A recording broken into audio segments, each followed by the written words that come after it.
How do you manage to read so much? Well, a lot of that's good fortune. You know, like I seem to have a knack for reading. It's not, it was a gift.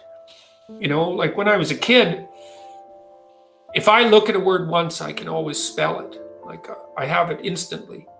And I've been like that ever since I was little. And so I seem to have a facility for very rapid verbal comprehension. And then my father taught me to read when I was very young. And I think it was the combination of those two things that enabled that for me. You know, I had a natural proclivity, a verbal ability. You know, my graduate supervisor, very smart guy, Robert Peel, guy I really liked, he had trouble with spelling. You know, I don't know why exactly that is. People have different talents, and I had a talent for immediate recognition and memory of words, and I'm also very verbally fluent. Give me a sec here. So I think mostly it's an innate talent. You know, now I also do know that the more you read, generally speaking, the faster you get. My wife is really, like, she always read, but she's really started to read a lot since she got a Kindle. Turns out she really likes her Kindle. She reads a lot more, and her reading speed has increased a lot. A lot of it's practice. You can try to speed up your reading by reading a little faster than you're comfortable with. I don't know the research literature indicating the utility of that, but practice is always useful. The other thing is that you want to make it part of a habit, both conceptually and practically. A lot of people don't read because they're afraid of books. The books aren't their friend. So you might want to get a few books and kind of make them your friend. You can start with simpler books, you know, like fiction. There's lots of good fiction written for adolescents and children. It's pretty straightforward. You can start there. If you're interested in philosophy, there's lots of simple guides like The Idiot's Guide to different topics, or a beginner's guide. I read those things all the time when I'm first investigating a new topic. You know, I start with the introductory material, and I make time for reading. Like, and that was encouraged in my family. Like, I always read before I went to sleep. I read, and I still do that. Somewhat less so because I've become so distracted by social media.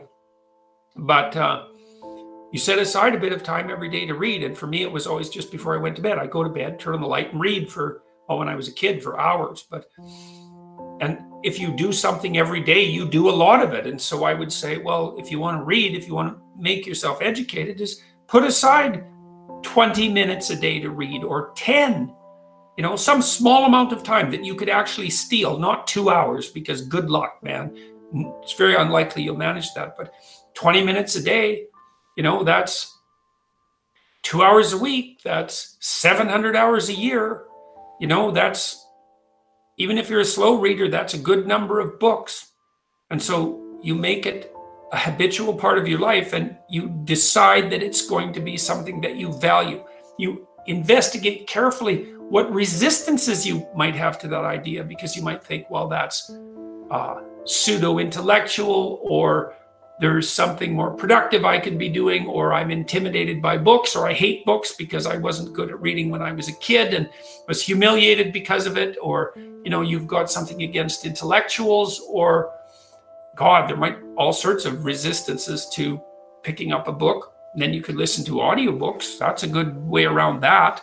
By hook or by crook, man. So you value it, you make it a regular part of your life, you practice doing it. And you need a higher goal too. Is like, well, why should you read? Well, it's so that you're more informed and you can think better. Well, why should you be more informed and think better? Because you won't walk blindly into so many pits. You know, you'll be able to negotiate better in your life because you'll be more informed and more verbally fluent, and you'll have a better sense of how the world works, and be able to hold your own in conversations, and that'll make you more confident. Those are all unbelievably good reasons. To be highly literate is an incredibly massive advantage, practical advantage, you know, and it shouldn't be underestimated. So